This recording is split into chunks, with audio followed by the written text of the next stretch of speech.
Capítulo 1. El diagnóstico. Necesitamos un avivamiento. Cuando él entró en casa, sus discípulos le preguntaron aparte, ¿por qué nosotros no pudimos echarle fuera?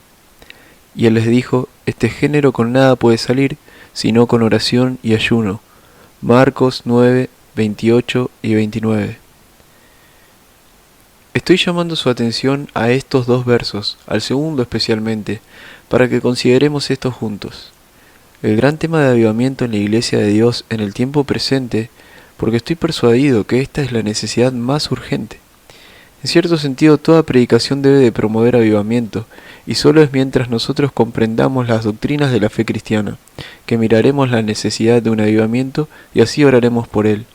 Pero me parece que hay ciertas consideraciones que se deben de tomar en cuenta en el tiempo presente en este tema tan crucial para la Iglesia.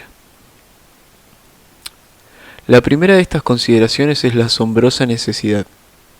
Pero también tengo otra razón para llamarles la atención que el año que estamos viviendo es 1959, un año en el cual muchos se recuerdan y celebran el gran avivamiento, ese gran despertamiento religioso, ese derramamiento inusual y manifestación del Espíritu de Dios, que aconteció hace 100 años en 1859.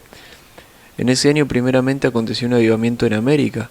Después acontecieron varios avivamientos en el norte de Irlanda y en partes de Escocia y aún en partes de Inglaterra. En este año muchos estarán recordando y conmemorando esa gran señal y movimiento del Espíritu de Dios en Gales. Creo que nos concierne participar en esta celebración y entender por qué se está celebrando y por qué a la Iglesia de Dios le concierne en este tiempo presente. Este es un tema para toda la Iglesia y no solo para ciertos líderes. La historia de los avivamientos nos demuestra esto, ya que Dios ha actuado de maneras inusuales en los cuales ha producido avivamientos, los ha promovido y los preserva en el camino, no necesariamente a través de ministros, sino que muchas de las veces lo ha llevado a cabo por medio de gente que se consideraban humildes y miembros sin importancia de la Iglesia de Dios. La Iglesia está constituida de una manera donde cada miembro importa e importa vitalmente. Estoy tratando de llamarles la atención a este tema, en parte porque siento que existe la tendencia en el día de hoy en pensar que no se puede hacer mucho y así los unos buscan su necesidad en los demás. Esta es la característica de toda la vida en nuestros tiempos. Por ejemplo, las personas ya no están practicando el deporte como se hacía antes. En lugar de eso, hoy se juntan en grupos y miran a los demás jugar y traer el entretenimiento. Hubo un tiempo cuando la gente proveía su propio placer, pero ahora la radio y la televisión traen el entretenimiento y placer a sus vidas. Temo que esta tendencia se ha manifestado aún en la iglesia cristiana. Más y más se está volviendo común de juntarse en grupos y mirar a 2 o 3 personas hacer todo el trabajo. Claro que eso es una clara negación de la doctrina del cuerpo de Cristo en el Nuevo Testamento, donde cada miembro tiene su responsabilidad, tiene su función, es importante en un sentido vital. Usted puede leer la gran exposición del apóstol sobre esta doctrina en 1 Corintios 12, donde se expone que los miembros menos comunes son tan importantes como los más comunes. Todo miembro del cuerpo debe funcionar y estar listo para el uso del maestro. Por esto creo que este tema necesita nuestra atención urgentemente. En verdad, no rehúso decir que al menos que como cristianos individuales sintamos una gran preocupación por la situación de la iglesia y el mundo de hoy. Somos cristianos miserables y pobres. Sí, somos cristianos que solamente venimos a la iglesia para obtener ayuda personal y nada más. Somos menos que niños en Cristo. Si hemos crecido en algo, la situación presente nos debe de preocupar. El estado de la sociedad, el estado de la iglesia y la armadura del Dios Todopoderoso. Es algo, repito, que nos debe de preocupar. Comencemos a considerar este incidente en Marcos 9, especialmente los 2 versos al final de la historia, los cuales constituyen como epílogo a la historia. En los versos anteriores se nos dice que nuestro Señor llevó aparte al monte a Pedro, a Jacobo y a Juan. En el monte de la transfiguración ellos presenciaron ese gran evento, pero después cuando bajaban del monte y se encontraron con una multitud de personas que rodeaban a los discípulos restantes, con mucha discusión y escándalo, ellos no podían entender de lo que se trataba. Cuando de repente un hombre se adelantó y dijo, en cierto sentido yo soy el responsable de esto. Tengo un hijo aquí, un pobre muchacho que ha sido objeto de ataques de convulsiones desde su infancia. No importa de qué se trataba exactamente, y continuó, he traído a este niño para que lo sanaras. Vine a tus discípulos y ellos no pudieron hacer nada. Lo intentaron, pero fracasaron. Nuestro Señor, ¿se acuerdan? Hizo unas cuantas preguntas al hombre y suscitó cierta información, y luego simplemente procedió a expulsar el demonio de este niño, y el niño fue sanado y restaurado en un momento. Una vez hecho esto, nuestro Señor entró en la casa y los discípulos fueron con él. Y cuando llegaron a la casa, los discípulos volvieron a nuestro Señor y le dijeron: ¿por qué nosotros no pudimos echarle fuera? Es muy fácil de entender sus sentimientos. Habían intentado todo lo posible, pero habían fracasado. Habían tenido éxito en muchos otros casos. Aquí habían fallado por completo. Sin embargo, en un momento, y con extrema facilidad, nuestro Señor solo dijo una palabra y el niño fue sanado. ¿Por qué nosotros no pudimos echarle fuera?, dijeron. Y nuestro Señor les contestó: este género no puede salir sino con oración y ayuno. Ahora quiero aprovechar esta historia y utilizarla como una representación muy perfecta de la situación actual. Aquí, en este muchacho, veo el mundo moderno, y en los discípulos veo a la iglesia de Dios en esta hora presente. ¿Acaso no es obvio para todos nosotros que la iglesia está evidentemente fallando? Algunos de nosotros aún recordamos que así no era antes. Ciertamente, ella no es como lo era 70, 80 o 100 años atrás. Toda esta situación nos habla elocuentemente de ello. Y aquí está la iglesia, sin duda, intentando como los discípulos, haciendo todo lo posible, tal vez en un sentido más activa de lo que ha sido siempre, y sin embargo, obviamente, no hace frente a la situación. Y así podemos comprender los sentimientos de los discípulos con mucha facilidad, conscientes del fracaso, conscientes de ciertas cosas que han sucedido, que indican que hay una posibilidad de éxito y sin embargo no se alcanzó. Y la pregunta que hacemos, y la preguntamos con urgencia: ¿por qué no podemos echarlo fuera? ¿Cuál es el problema? ¿Cuál es la causa de la falla? ¿Cuál es la explicación de la situación que nos confronta?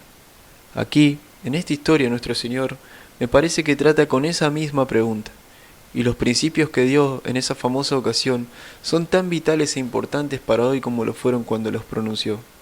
Afortunadamente para nosotros la respuesta se divide sencillamente en tres apartados principales. ¿Por qué nosotros no pudimos echarle fuera?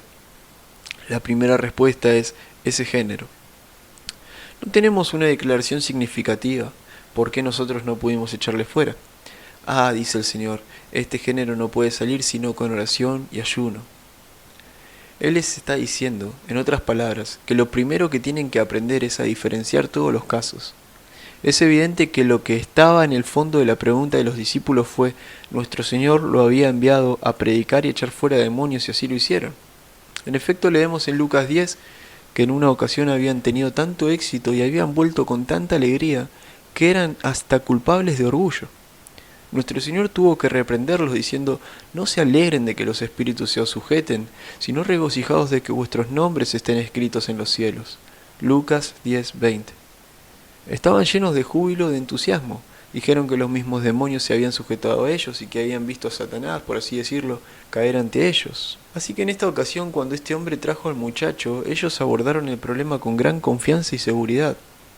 No tenían duda de que iban a prevalecer, y sin embargo, a pesar de todos sus esfuerzos, el niño no se mejoró. Estaba tan desesperado al final, así como en el principio, cuando lo trajo el padre a ellos. Así que naturalmente estaban en problemas, y nuestro Señor los ayudó en ese momento preciso. Él dijo: este género, hay una diferencia entre este género y el tipo con el que se ha ocupado hasta ahora, y con el que ha tenido tanto éxito. Este es un principio que se puede notar en la lectura a través del Nuevo Testamento. En un último sentido, por supuesto, el problema es siempre el mismo. Esto, al igual que los demás, fue un caso de posesión demoníaca. Ah, sí, pero hay una diferencia, por así decirlo, entre demonio y demonio. En ese reino del mal hay gradaciones, hay una especie de jerarquía. Recuerden de cómo el apóstol Pablo dice en Efesios 6, porque no tenemos lucha contra carne ni sangre. ¿En contra de qué entonces? Contra principados, contra potestades, contra los gobernantes de las tinieblas de este siglo, contra huestes espirituales de maldad en las regiones celestes. Hay una gradación y al frente de todo está el mismo Satanás, príncipe de la potestad del aire, el espíritu que ahora opera en los hijos de desobediencia. Efesios 2:2. Ahí está, con todo su poder. Pero debajo de él están varios espíritus, poderes y fuerzas, que varían mucho en fuerza y poder. Por lo tanto, los discípulos podían muy fácilmente hacerle frente a los menores y dominarlos y expulsarlos, pero aquí dice el Señor, es un espíritu de mayor poder. Él no es como los espíritus más débiles que otros han sido capaces de dominar. Este género es totalmente diferente y por lo tanto constituye un problema mucho mayor. Es importante para nosotros comprender este principio, ya que sigue siendo tan cierto hoy como lo fue entonces. Lo primero pues que debemos considerar es el problema del diagnóstico. El problema con los discípulos era que se habían precipitado con el intento del tratamiento antes de haber comprendido la naturaleza del problema. Y aquí está la lección que la Iglesia tanto necesita aprender en este tiempo presente. Somos grandes activistas, estamos todos tan ocupados. Nosotros somos gente práctica, decimos. No estamos interesados en la doctrina y tenemos que hacer algo, así que corremos a nuestras actividades. Y tal vez esa es la principal causa de nuestro fracaso. No nos hemos parado a pensar sobre este género. Puede que no seamos tan conscientes como deberíamos de ser de la verdadera esencia del problema que nos confronta. Pero es un principio y regla universal de que es una locura y una pérdida de energía intentar cualquier tipo de tratamiento hasta que primero se haya establecido un diagnóstico preciso. Por supuesto, es un gran alivio hacer muchas cosas. Siempre me acuerdo de las personas que durante la última guerra solían confesar que lo que realmente no podían soportar era solo estar sentados en un refugio antiaéreo. Sentían que la tensión era intolerable y que se estaban volviendo locos. Pero si hubiera podido levantarse y caminar en algún lugar, o tener algo que ver, todos ellos de inmediato se hubieran sentido mejor. Es un gran alivio tener algo que hacer, pero no siempre es muy sabio solo hacer algo por hacerlo. Existe el peligro de precipitarse en la actividad antes de analizar plenamente la naturaleza del problema que nos confronta.